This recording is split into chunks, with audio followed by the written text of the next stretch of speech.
አንተ አንተ ብዙ ጊዜ ሲግማ ነኝ ብለህ ራስን የምትጠራ ወጣት ወይም ደግሞ ሲግማ ለመሆን የምትመኘው ይህ ቪዲዮ ላንተ ነው። የምታምንባቸውን ነገሮች የሚፈታተን ምናልባትም ሊያናድድህ የሚችል ነገር ነው አሁንም ማወራው፣ ግን እውነታውን መነጋገር ይጠቅመናል። ሲግማ የፈሪዎች ዋሻ ነው። ይህን ርዕስ ለምን እንደመረጥኩ ታውቃለህ? ምክንያቱም ሲግማ ነኝ እያልክ የምትደበቀው እውነት አለ። ለመሆኑ ሲግማ ማለት ምን ማለት እንደሆነ ታውቃለህ? ካላወቅክ እኔ ልንገርህ።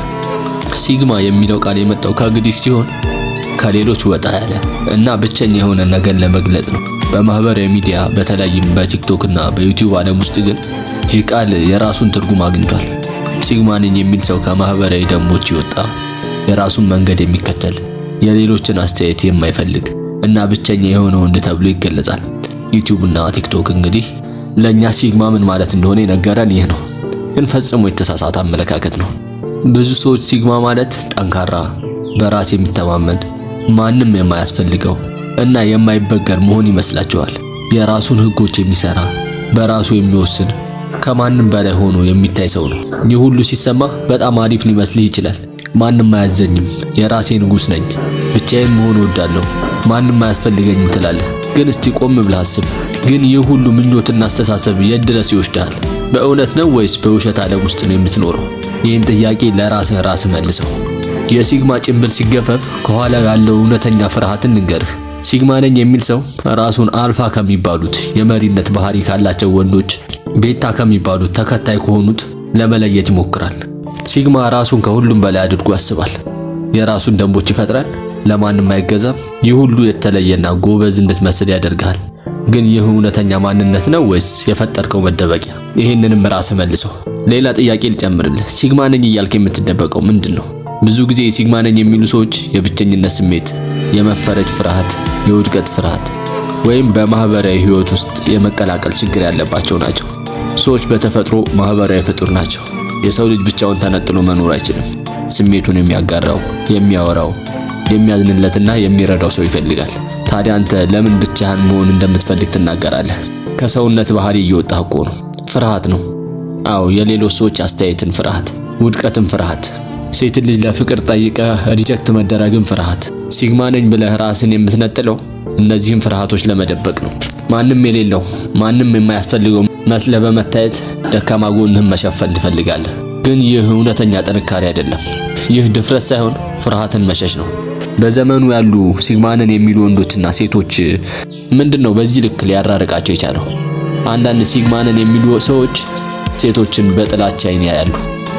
ሴቶች ደካማ እንደሆኑ፣ ከወንዶች ያነሱ እንደሆኑ ወይም ደግሞ የፍላጎታቸው ማሟያ እንደሆኑ ያስባሉ። ይህ አስተሳሰብ ከየት የመጣ ይመስልሃል? እስኪ የተወሰኑ ምክንያቶችን እንገርህ። አንተ ራስህን በእነዚህ ጥቂት ምክንያቶች ውስጥ ፈልግ፣ አታጣውም። የመጀመሪያው ተስፋ የመቁረጥ ስሜት። ምናልባት ከዚህ ቀደም ከሴቶች ጋር የነበረ ግንኙነት አልተሳካም፣ ወይም ደግሞ ጠይቀህ እሺ አልተባልክም። ምናልባት ተጎድተህ ወይም ክደት ደርሶብህ ሊሆን ይችላል። ይህ ስሜት ግን ወደ ጥላቻ ሲቀየር በጣም አደገኛ ነው። ሁሉንም ሰው በአንድ መስፈሪያ መለካት ግን ፈጽሞ ስህተት ነው። ምክንያቱም ሰው ስትሆን ከሴት ጋርም ሆነ ከወንድ ጋር የሚያገናኝ ብዙ ነገሮች አሉ። ከሴት ርቀህ ደግሞ ህይወት ልትመራ አትችልም። ሌላው ምክንያት የቁጥጥር ፍላጎት።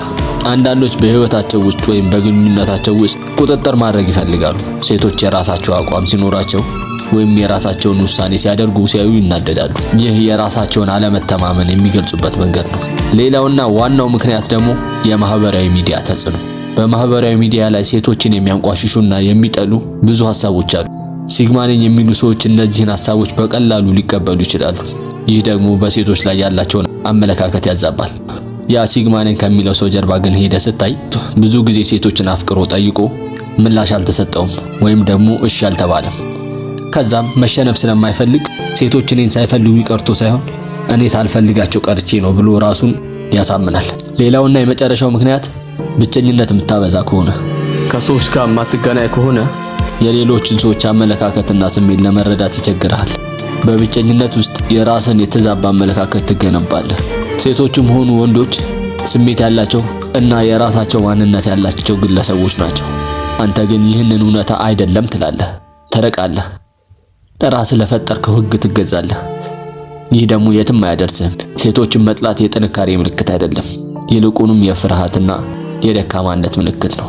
ከሰዎች ጋር የመግባባት ፍርሃት፣ ከራስ ስሜት ጋር የመጋፈጥ ፍርሃት። እውነተኛ ወንዶች ሴቶችን ማክበር፣ ማድነቅ እና ከእነሱ ጋር በሰላም መኖር የሚችሉ ጥበበኞች ናቸው። ሰው ስትሆን ከሁሉም ሰው ጋር በሰላም መኖር አለብህ። በሰላም የምትኖረው ደግሞ ማህበራዊ ትስስር ሲኖርህ ነው። ሲግማ ነኝ ብለህ ጓደኛ ካላፈራ፣ ከቤተሰብ ጋር የማትቀራረብ ከሆነ፣ ማህበራዊ ህይወት ከቀዘቀዘ፣ ይህ ድል ሳይሆን ሽንፈት ነው። ሰው በብቸኝነት ፈጽሞ ደስተኛ ሊሆን አይችልም። ጥናቶች እንደሚያሳዩት ከሆነ ማህበራዊ ትስስር ለሰው ልጅ ስነ ልቦናዊና አካላዊ ጤንነት ወሳኝ ነው። ብቸኝነት የመንፈስ ጭንቀት፣ ራስን የመጥላት ስሜትና የሌሎች የአእምሮ ችግርን ያመጣል። ሲግማ መሆን ማለት ከሰዎች መሸሽ ማለት አይደለም፣ ከችግሮቹ መሸሽ ማለት ነው እንጂ ከኃላፊነት መሸሽ ነው። የራስን ስሜት ከመጋፈጥ መሸሽ ነው። አንተ ሲግማ ነኝ እያልክ ስትፎክር፣ እውነታው ግን አንተ ያለው የፈሪዎቹ ዋሻ ውስጥ ሲግማ በሚል ዋሻ ተደብቀህ ነው ያለው። እውነተኛ ጥንካሬ የራስን ደካማ ጎን አውቆ ከመቀበልና ከሌሎች ጋር ከመገናኘት ላይ የተመሰረተ ነው። ታዲያ ለዚህ ሁሉ መፍትሄው ራስህን ማወቅና እውነተኛ ማንነትህን መኖር ነው። የውሸት ማንነትህን አውልቀህ መጣል። እውነተኛ ጥንካሬ ራስን ማወቅ ነው። ጠንካራ ጎኖችህንና ደካማ ጎኖችህን መረዳት፣ ስህተቶችህን አምነህ መቀበልና ከእነርሱ መማር፣ ከሌሎች እርዳታ መቀበልና አንተም እነሱን መርዳት፣ የሌሎችን አስተያየት ማክበርና የራስህን አስተያየት በግልጽ መናገር። ይህ ሁሉ የብስለትና የጥንካሬ ምልክት ነው። ሲግማ ነኝ ብሎ ራሱን የነጠለ ሰው ይህ እውነተኛ ማንነቱን የማወቅ ሂደትን ያጣል። ራሱን ካለፉ ልምዶቹ ይደብቃል። ወደፊት ሊመጡ ከሚችሉ እድሎችን ራሱን ያደቃል። እናም መጨረሻ ላይ ብቻውን ይቀራል። አብዛኛው ጊዜ የሲግማ አስተያየት ያላቸው ሰዎች የውጭውን ዓለም ይወቅሳሉ እንጂ ራሳቸውን አይገመግሙም።